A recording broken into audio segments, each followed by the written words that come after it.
Uma alegria estarmos aqui, retornarmos a essa casa de oração. Peço perdão aos irmãos, cheguei alguns minutos atrasados. Todas as saídas de casa para cá estavam fechadas e entupidas de carro. Tivemos que fazer algumas voltas, mas chegamos em tempo de falar, de ouvir a palavra de Deus e ainda de louvar o Senhor. É uma alegria estarmos reunidos aqui nessa noite. Louvamos sempre a Deus por cada oportunidade que Ele nos dá de estarmos na Sua presença, de ouvir a Sua voz. Sei que está um pouco frio, mas mesmo assim temos aqui um número de irmãos bastante considerável, porque nós temos a oportunidade. Você que está aqui hoje, você tem a oportunidade de mais uma vez estudar a palavra do Senhor e de ouvir a sua voz. Esse é um momento especial que o Senhor nos dá. Muitas vezes nós não percebemos de imediato o efeito, mas a cada culto que nós viemos, a cada momento que nós paramos na presença do Senhor, cada leitura bíblica, cada devocional, cada escola bíblica dominical, a palavra vai trabalhando em nós, vai trabalhando. E eu cheguei hoje aqui no culto pensando nisso. Falei, que bom, como foi maravilhoso poder ser criado na igreja, ouvindo a palavra do Senhor desde menino, porque muito daquilo que nós vivemos hoje, muito daquilo que nós experimentamos e até mesmo cumprimos por ordem ministerial daquilo que Deus nos dá, tempos atrás nós não pensávamos que ia fazer efeito. O Senhor fala conosco também para nos advertir, para nos guardar, para nos prevenir, para que nós possamos estar prontos para um tempo que talvez nós não conheçamos. Então Deus abençoe a cada um dos irmãos que aqui está. Abra a tua Bíblia, livro de Apocalipse, capítulo 3, versículos 17 e 18. Livro de Apocalipse, capítulo 3, versículo 17 e 18. As cartas às igrejas no Apocalipse são bem conhecidas, 7 igrejas, 7 cartas escritas às igrejas.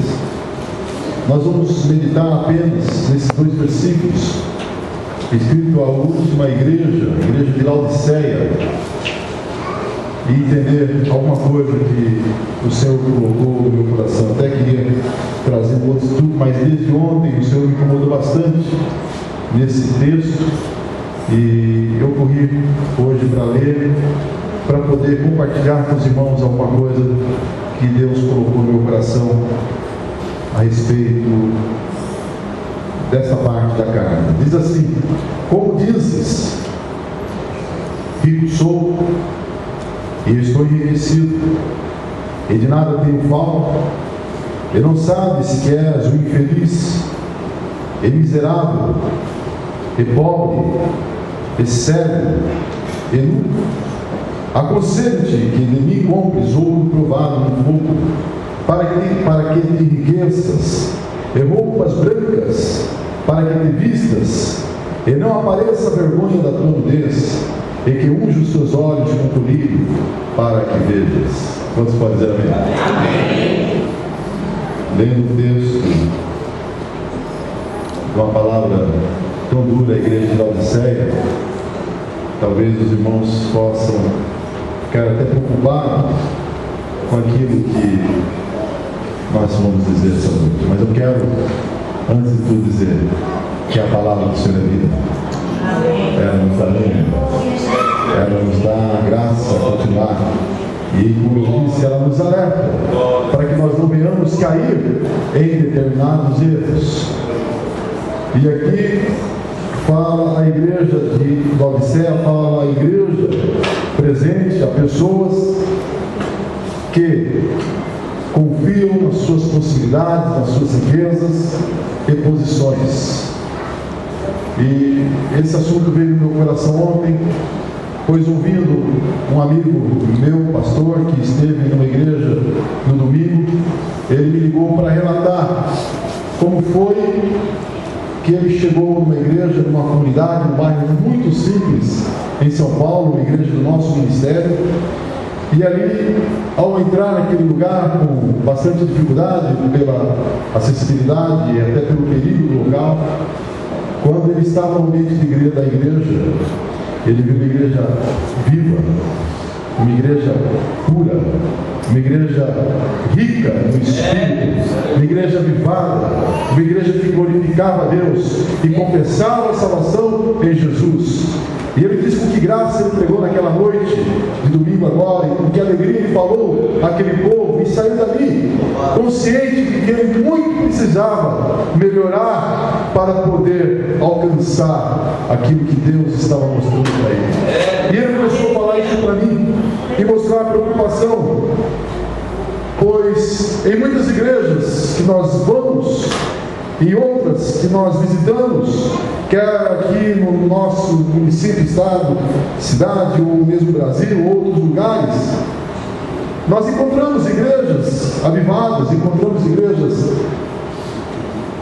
prontas para servir, igrejas que evangelizam, igrejas atuantes, mas encontramos também igrejas que de alguma forma estão acomodados, estão já dentro da sua zona de conforto, achando que o que já fizeram já é suficiente, que o que tem é muito bom, que não precisa mais trabalhar, que não precisa mais fazer, ou até mesmo acomodados, porque há uma certa condição social que favorece uma certa tranquilidade, como eu disse, uma zona de conforto faz com que as pessoas fiquem bem confortáveis, bem acomodadas.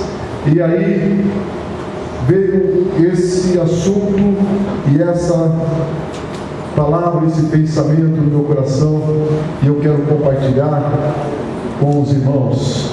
Mas eu sei que aqui tem um povo que busca o Senhor, que depende dEle, que clama a Ele, que quer dEle a resposta e não do homem. E quando foi escrito essa carta, quando João recebeu essa revelação do próprio Senhor, e foi dito ao anjo da igreja de Laodiceia, entre tantas coisas que foram ditas esses dois versículos que nós lemos a respeito da atitude daquele povo, do comportamento deles, do pensamento deles, de entender que já estava rico, já abastado, sem precisar de coisa alguma. E o Senhor fez uma advertência aqui. E nós fomos, como os irmãos já estudaram, foi até assunto de alguns trimestres atrás, da nossa escola bíblica dominical, lembrava um pouquinho de Laodiceia. Laodiceia, uma cidade, um centro financeiro, uma cidade importante na época de João. Nós estamos falando há 2000 anos atrás, uma cidade influente, uma cidade importante, apesar de estar na região da Ásia. É uma cidade que pertencia, que estava sob o governo romano, uma cidade de produção, uma cidade onde havia muita produção de lã. Há uma história que diz que as lãs das ovelhas negras e cor negra era muito conhecida naquela região e dava também àquela cidade muita prosperidade. Uma cidade também conhecida pelo seu produto oftalmo, que era desenvolvido, o colírio, para poder tratar das vistas das pessoas, que isso também lhe trazia divisa. Uma cidade, por ser um centro financeiro, tinha uma reserva de ouro bastante significativa. Uma cidade rica, uma cidade importante, uma cidade onde a sociedade tinha uma vida ativa e bastante confortável.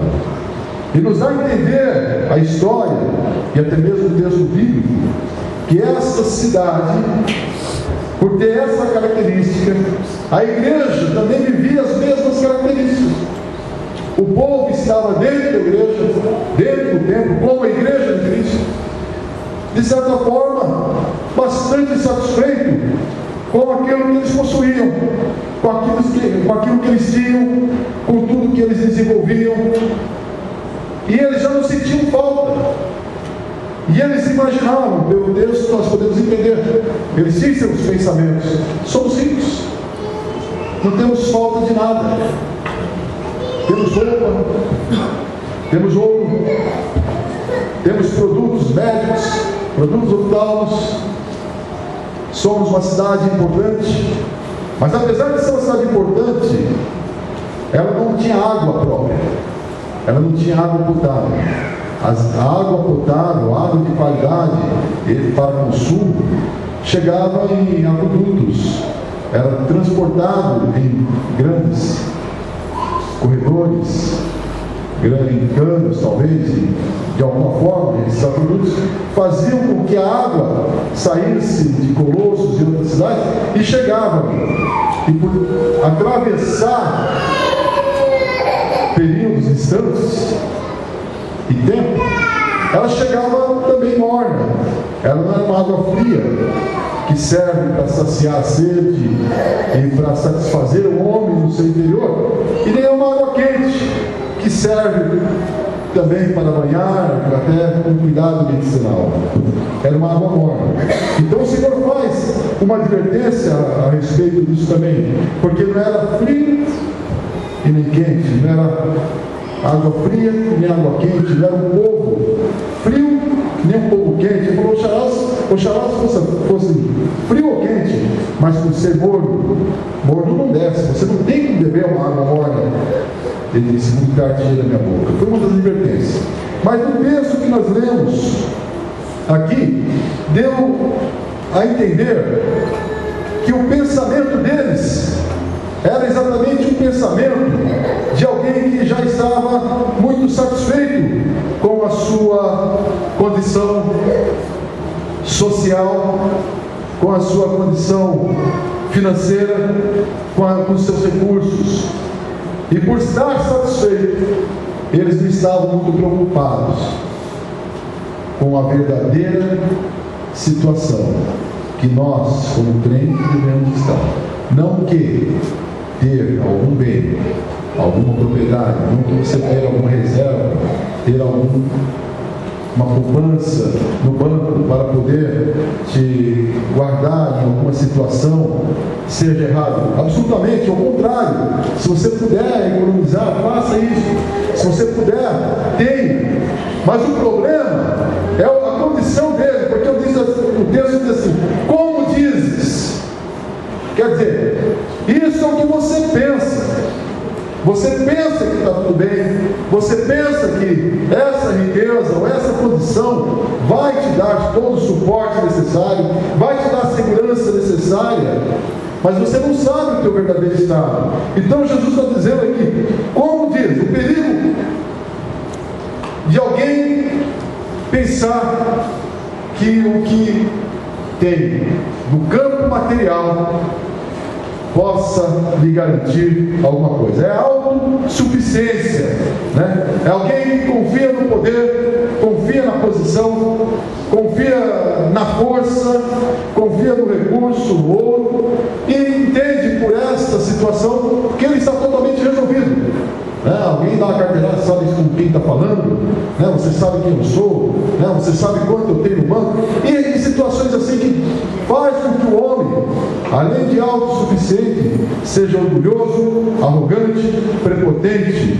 E o Senhor está dizendo para essa igreja: você pensa como você diz que é, você pensa que é assim, mas você não sabe a tua real situação.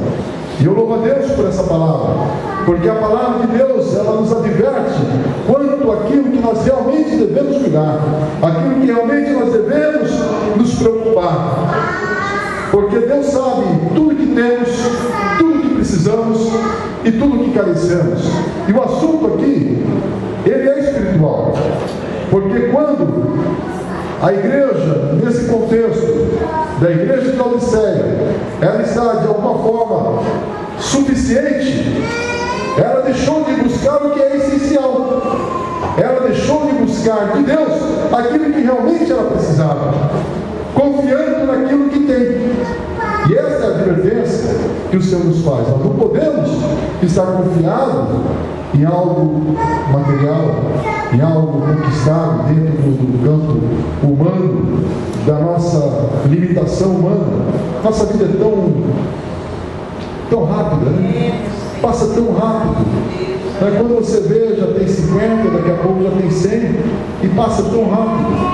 E o homem esquece que essa passagem dele aqui é tão rápida, e aqui ele quer ser tanta coisa, ele quer se colocar em tantos pedestais, ele quer chamar tanta atenção, ele quer, né? E na verdade, o que nós precisamos, e nós vamos entender pelo texto, o que nós precisamos é aquilo que é eterno, é aquilo que nos dá condições de encararmos o amanhã, não simplesmente o tempo limitado aqui. E é isso que Jesus adverte a esta igreja. No texto de Mateus 6, nós já estudamos esse texto no Sermão do Monte. O Senhor faz várias advertências quanto confiar nele e não ficar ansioso, confiar nele e não confiar nas riquezas, confiar nele, porque não há como servir a dois senhores. Ou você vai servir um, ou você vai agradar a um, ou você vai agradar a outro. E se nós temos alguma possibilidade, e se nós temos algum recurso, e se Deus te dá alguma coisa, glorifique o nome dele, porque é dele que vem todas as coisas, é Deus que provê todas as coisas, é Deus quem cuida de nós, é Ele que nos dá total possibilidade em tudo. Então seja agradecido e reconheça que a vida é Ele que deu, aleluia, o mantimento é Ele que dá, o vestimento, Ele que dá toda vestimenta, toda possibilidade. E é maravilhoso quando nós temos esse entendimento, porque nós realmente reconhecemos, nós temos um Senhor que cuida de nós. Então nós não precisamos ficar ansiosos por coisa alguma, porque assim como Ele cuida das aves, assim como Ele cuida dos lírios, assim Ele cuida de cada um de nós também. A autossuficiência, ela é perigosa, irmãos, perigosa demais, porque uma pessoa autossuficiente, ele pensa que ele não precisa, ele fica nesse pensamento que estava a igreja da Odisseia. Como dizes, rico sou, e nada tenho falta, estou abastado, estou realizado, e não sabes da verdadeira situação. Então, pessoa autossuficiente, ela, por si, ela entende, no seu pensamento fraco, ela entende que não precisa de mais nada. A ponto disso, eu li há pouco tempo, já até falei com os irmãos, talvez aqui em outra oportunidade, a respeito de pessoas, principalmente no primeiro mundo, países bem desenvolvidos, países onde a classe média, ela é uma classe que a classe rica aqui é inferior pela qualidade, onde numa casa simples tem lá calefação, tem uma boa estrutura, tem todas as condições necessárias, tem segurança, tem um monte de coisa que infelizmente aqui no Brasil está faltando. Só que por outra vez, quando alguém chega e fala assim: eu quero te falar de Jesus, eu quero falar que é um Salvador, eu quero te falar que Deus se manifestou através do seu Filho para a salvação, sabe o que eles respondem? Jesus, quem precisa são vocês do terceiro mundo. Nós aqui não precisamos de Jesus, nós aqui já temos tudo. Alguém que já está plenamente satisfeito com aquilo que tem e esquece que quem tem, mas não tem Jesus, não tem nada. Mas quem tem Jesus tem nada. Aleluia. Glória a Deus. Mais precioso que ouro, aleluia, mais precioso que uma prata, mais precioso que qualquer compra. Jesus é mais precioso, mais precioso do que qualquer bem que você possa ter. Só que inverte o valor, porque ficam confiados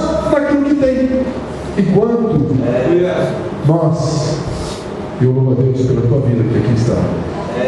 Nós queremos Jesus. Nós queremos Jesus.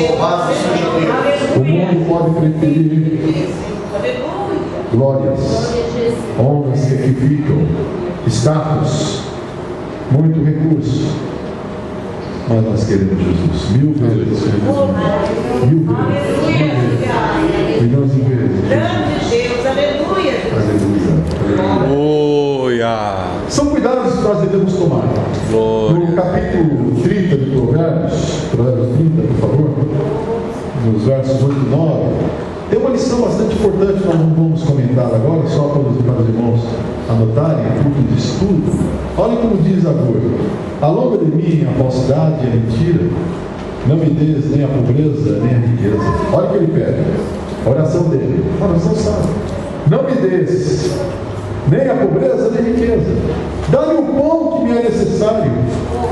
Olha o nome: para que eu de farto, quer dizer, dando muito, para que eu de farto não te negues. E diga: quem é o Senhor? Eu preciso do Senhor? Para que eu preciso do Senhor? O texto diz: rico sou e nada tenho em falta. Para que eu quero o Senhor? Então o provérbio diz: ou empobrecendo não venha furtar, e profane o nome de Deus. Me dê a porção de cada dia. Seja satisfeito com a tua porção. Seja agradecido com aquilo que o Senhor tem te dado. E se o Senhor tem te dado, e você pode desfrutar com bastante propriedade aquilo que o Senhor tem te dado, não coloque o teu coração aí, mas ao contrário disso, reconheça que é provisão dele, é cuidado dele, ele dá todas as coisas. E no texto que a gente vê aqui, em Apocalipse 3, nós lemos: não sabes que és. Quer dizer, primeiro vem uma condição, né? Como dizes? Ele diz que é rico, enriquecido e que nada tem falta. Mas o Senhor está dizendo assim: mas não sabes que és. Você pensa uma coisa, mas é outra. Você pensa que é autossuficiente, todo cheio da razão, é todo suficiente, mas não sabe que és. E eu pergunto: o que é o homem sem Deus? O que é o homem? O que é a nossa condição? Nós precisamos olhar para saber realmente a nossa condição e quem somos.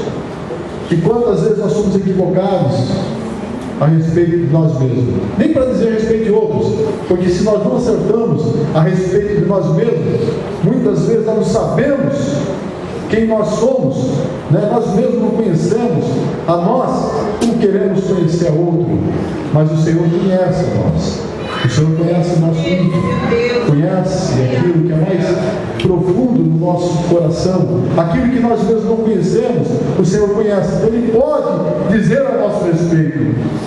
E aqui na carta ele está dizendo: você pensa que é, você diz que é, mas ele está dizendo: não sabes que és, e dá a condição de que ele é, ou melhor, que aquela igreja está vivendo, uma condição, na verdade, espiritualmente falando, de miséria, de infelicidade, né? Nu e cego. Uma condição pior do que essa não tem. Pobreza total, miséria total, infelicidade total. Algum texto diz: não sabe que tu és desgraçado. Quer dizer, sem a graça, totalmente desprovido da graça, infeliz, cego e nu. Quer dizer, enquanto estavam pensando que eram ricos e bem abastecidos, afortunados, o Senhor está dizendo: não é bem isso. Você não está sabendo quem você é. Você pensa uma coisa, mas é outra. Aí o Senhor vem com essa advertência. Mas quando ele vem com essa advertência, eu louvo a Deus, porque em seguida nós vemos o cuidado de Deus. Mesmo quando alguém, mesmo quando a igreja, ou um coletivo, ou mesmo uma pessoa está entrando por um caminho errado, perigoso, o Senhor vem com o seu cuidado, Ele vem com a sua palavra, Ele vem com o seu conselho e diz: aconselho-te. Aleluia. Como é bom receber um conselho. Aleluia. Como é bom ser aconselhado por Deus. Como é bom ouvir a voz do Senhor. E Ele diz: aconselho-te. Apesar de estarem vivendo uma situação de necessidade espiritual, o Senhor, no versículo 18, Ele diz a solução para aquela situação. E aí surgem os conselhos: aconselho-te de mim. Portanto, nós podemos ver aqui o conselho do Senhor que vem dele: aconselho-te de mim. Quer dizer, busque dele. Eu tenho, ele dizendo: eu tenho, aconselho-te de mim. É o Senhor que está dizendo: ele tem condições de nos dar a resposta e aquilo que nós precisamos. É só ouvir a voz dele: aconselho-te de mim. Então nós temos aqui o conselho do Senhor para aquilo que é necessidade nossa, e precisamos ouvir os conselhos de Deus. E aqui ele dá pelo menos 3 conselhos, e eu anotei. O primeiro é: compres ouro provado no fogo. Uma cidade rica, uma cidade abastecida de ouro, uma cidade, um centro financeiro que tinha muitas reservas. Ele diz: eu aconselho-te, eu te dou alguns conselhos. O primeiro: compres ouro provado no fogo. E aí, o comprar aqui, na verdade, é uma expressão metafórica, uma expressão que diz: você consegue ofertar valores, quer dizer, você consegue comprar através de dons, dedicação e compromisso. É uma condição muito relacionada ao entendimento da propriedade transferida através de alguém que tem e que pode dar a quem não tem. E esse que não tem vai conquistar com alguma coisa. Dinheiro para comprar ouro refinado, e dessa espécie de ouro aprovado nós não temos. Mas o Senhor está dizendo: compre de mim. Esse comprar aqui é exatamente no conceito de poder alcançar através daquilo que nós não temos, mas que o próprio Senhor nos dá, para exercer e ter dele a resposta daquilo que precisamos. Então ele diz: compre de mim, compre ouro. E não precisa falar do ouro, da importância desse metal. O ouro que representa um grau máximo de valor, de preciosidade. Quando alguém quer ter uma reserva, uma garantia para amanhã, logo pensa no ouro, porque passa o tempo e o ouro continua valendo. O dinheiro perde valor, o valor monetário se desfaz, a correção não consegue acompanhar. E o ouro não. O ouro, ele mantém o seu valor. E o Senhor está dizendo para comprar, para dizer: você quer ter garantia, você quer ter segurança, você precisa de uma boa reserva, faça reserva comigo. Compre ouro de mim. Aleluia. O Senhor está dizendo: eu tenho ouro provado que pode te dar toda a garantia que você precisa para a tua vida. Não é momentâneo, não é o ouro terreno, mas é um ouro provado no fogo. E esse provado no fogo, é importante registrar que, ainda que em Laodiceia, essa cidade tinha toda a riqueza, esse ouro lá não representava nada, do ponto de vista espiritual. Porque o ouro que o Senhor está falando é um ouro aprovado, um ouro purificado, um ouro que é valor real na vida de um crente, não simplesmente o ouro material, a matéria que aqui. E nós sabemos, irmãos, que a bênção do Senhor é quem enriquece. É a bênção de Deus em nossa vida que nos faz ser ricos e fartos. E a verdadeira riqueza vem dos céus. Então, o Senhor está dizendo: você quer falar de ouro? Você está confiado no teu bem, na tua reserva? Então compre de mim, porque eu tenho o verdadeiro ouro, eu tenho a verdadeira riqueza, eu tenho aquilo que realmente vai te dar garantia para a tua eternidade, não para uma aposentadoria. aleluia, simplesmente, não para um dia difícil, mas para você poder sacar aquela barra de ouro e negociar e cobrir uma necessidade, mas é o ouro que nos dá a garantia de que nós temos uma eternidade segura e nós temos o recurso necessário através daquilo que o Senhor nos oferece pelo seu conselho. Mas ele também diz: compre roupas brancas. É certo que o Senhor tem nos vestido de vestes celestiais. Nós, há 2 santas ceias atrás, nós falamos a respeito de vestes. E aqui, essa cidade, ela estava de alguma forma também realizada com o seu tecido, com o seu material e com a sua possibilidade de vestimento que ela tinha.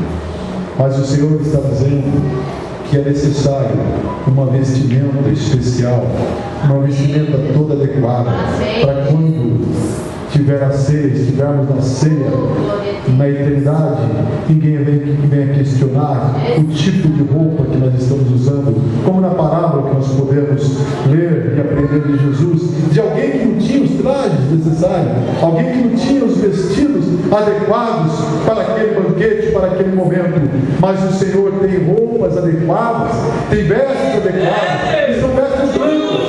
Em Apocalipse capítulo 7, nós ouvimos, não, o clamor: quem são esses de brancos vestidos?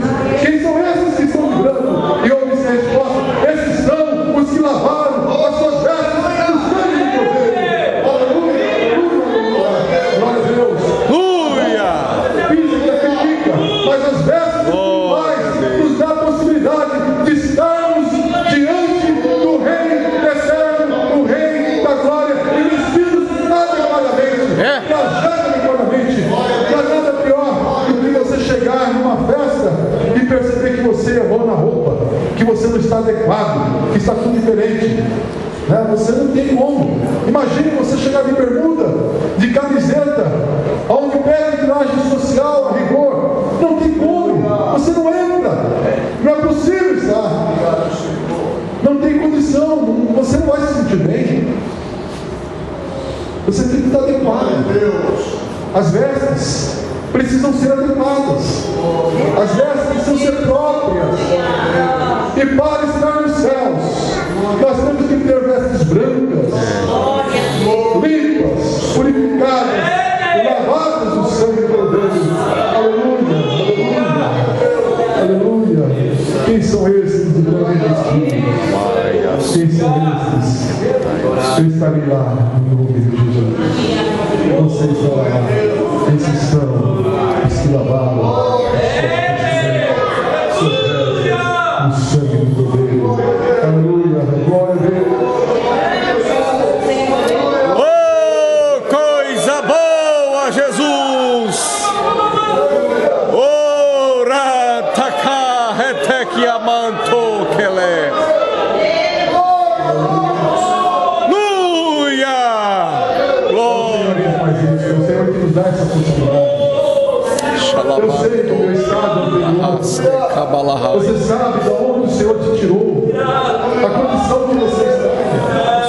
Aleluia. Como vamos confiar em algo material naquilo que nós temos, se o Senhor tem vestes adequadas para que nós possamos vestir e estarmos em suas lutas? Glória a Deus. Mas para concluir, diz ainda um terceiro conselho dele: e que unjas, aleluia, Jesus, os teus olhos com colírio, glória a Deus, para que vejas. Aleluia, aleluia, glória a Deus. Nos dá a entender o que nós lemos a respeito, aleluia, Jesus, desse povo, dessa cidade, e que também podemos falar desta igreja local. Nos dá a entender que eles tinham muito orgulho de ter ali o pó frígido, que era um pó que preparava e que dava a qualidade do colírio, e o colírio que fazia com que as enfermidades do olho fossem curadas e que eles pudessem ter uma visão clareada, uma visão melhor.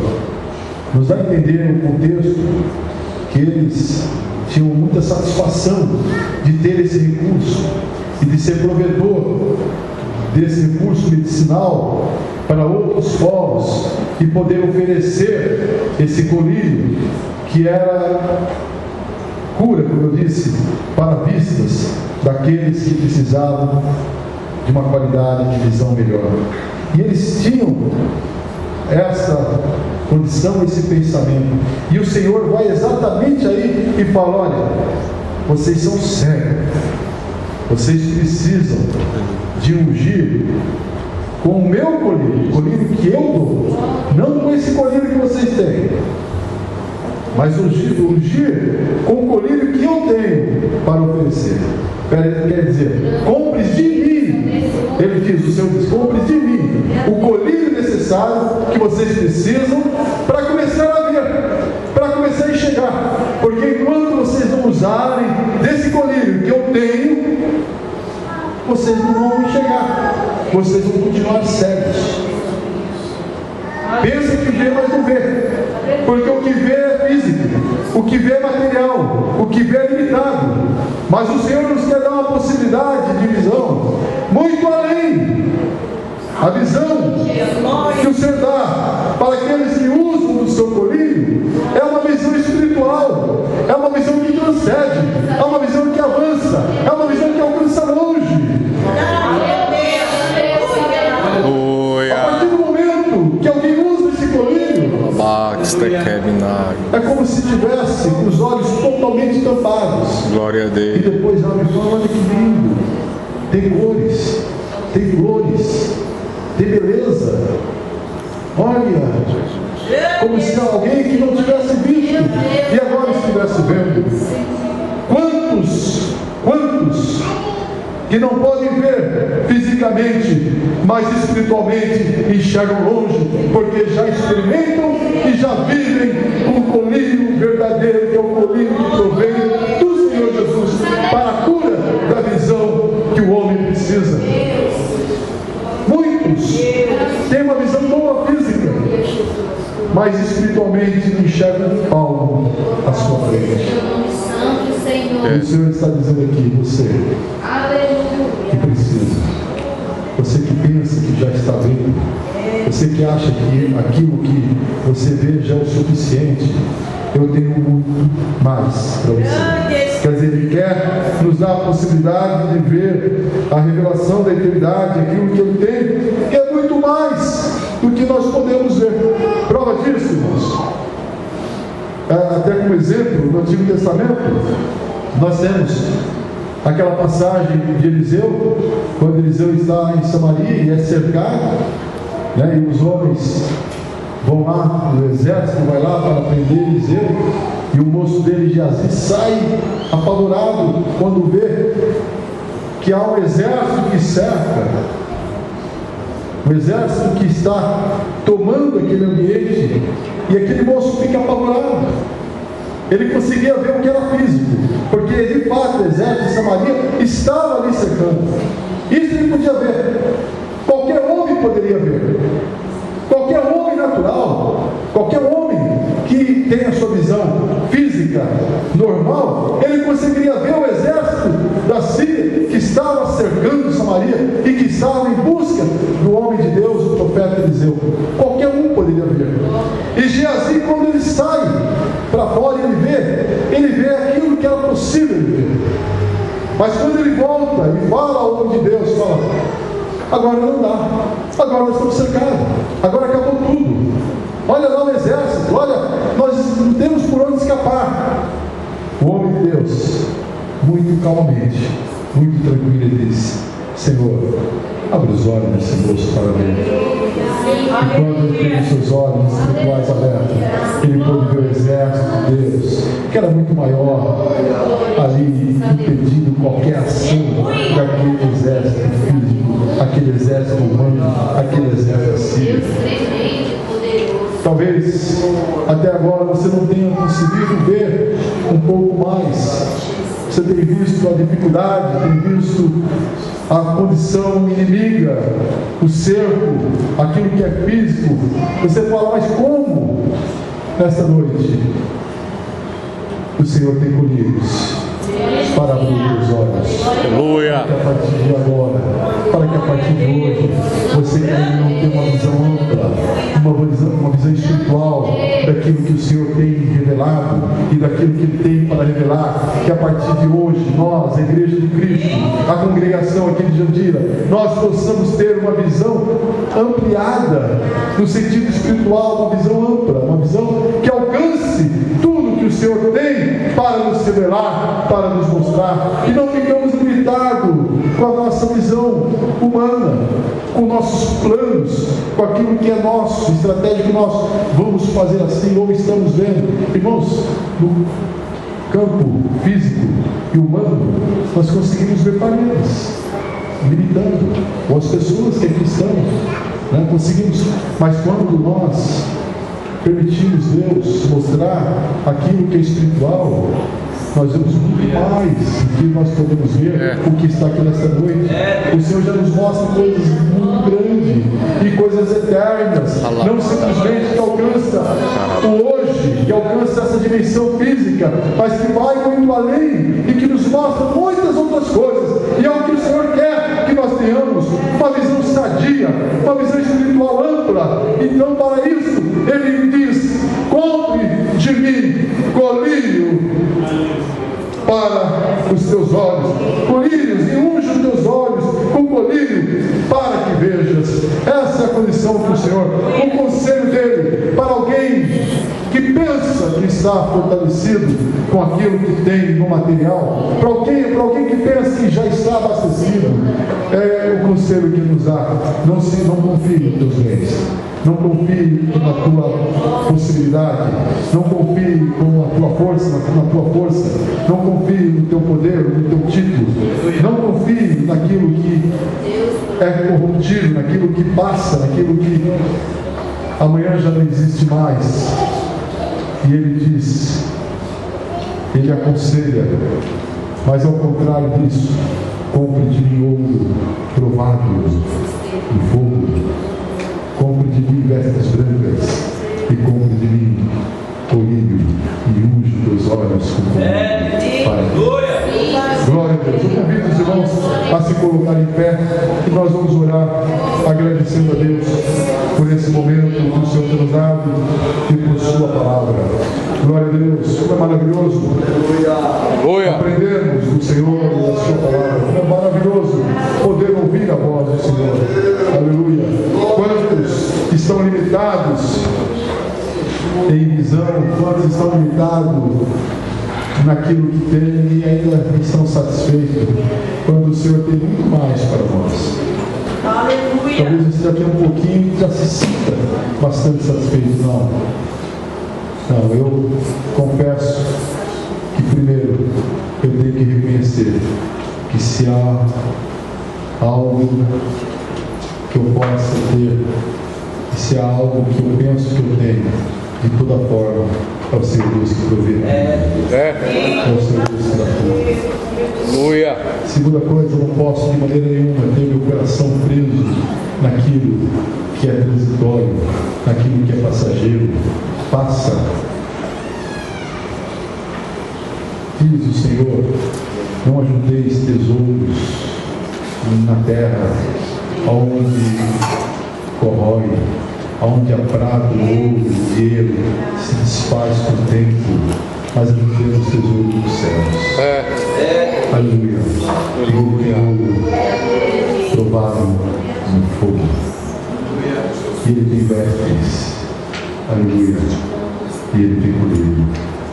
Louvado seja o nome do Senhor. Glória a Deus. Nós vamos orar mais uma vez. Na sua predição. Quantos são felizes por tudo que o Senhor tem feito? Palavra de Deus do caminho. Glória a Deus. A cada momento, na presença do Senhor, nós o glorificamos. Curva a sua cabeça. Olha, Senhor Deus, eu te louvo, Senhor, pela tua palavra. Eu te agradeço, Senhor, por tudo que o Senhor tem feito em nossas vidas. Eu te agradeço, Senhor, pela tua presença nesse lugar. Tua palavra que é sim. Pelos teus conselhos, Senhor, nos orientando a respeito de como proceder e como fazer. Oh, Senhor, o teu cuidado para com a tua igreja, o teu cuidado para com o teu povo, Senhor, o teu cuidado para com o vídeo, para com essa casa de oração. Oh, Senhor, ajuda-nos que nós possamos realmente, Senhor, comprar de ti, ter de ti, Senhor, o ouro purificado, o ouro tovado de fogo, a garantia e a qualidade, o tesouro maior que nós precisamos, Senhor, que provém de ti, que possamos ter, Senhor, as nossas vestes purificadas e vestes brancas, aleluia, adequadas para as bodas, como também, Senhor Jesus, possamos ter, Senhor, a nossa missão. Tu és o Deus que ouve, Tu és o Deus que atende, Tu és o Deus que faz, Tu és o Deus que olha, Senhor, para os teus servos aqui nessa noite, com um olhar de misericórdia, no nome de Jesus Cristo, que eu possa enxergar melhor, Senhor, dai-me o teu colírio, Pai, que eu possa comprar do teu reino, que eu possa comprar da tua serva, no nome de Jesus. Ajuda-me, Senhor, assim de Jesus. Glória a Deus, aleluia. Glória a Deus. Da bênção apostólica, quero perguntar se temos alguém para aceitar Jesus, reconciliar-se com Ele. Você que deseja ser hoje abraçado com Jesus. Aleluia. Se deseja, levanta a tua mão.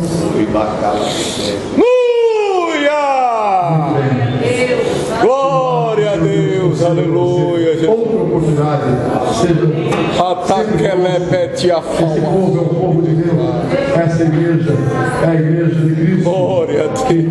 Tem alegria em confessar o nome de Jesus como o nome único do Salvador. Que a graça do nosso Senhor e Salvador Jesus, Glória a Deus, o amor de Deus, o nosso Pai, e a comunhão da doce presença do Espírito Santo seja com toda a amada igreja e todos nós digamos amém. Amém.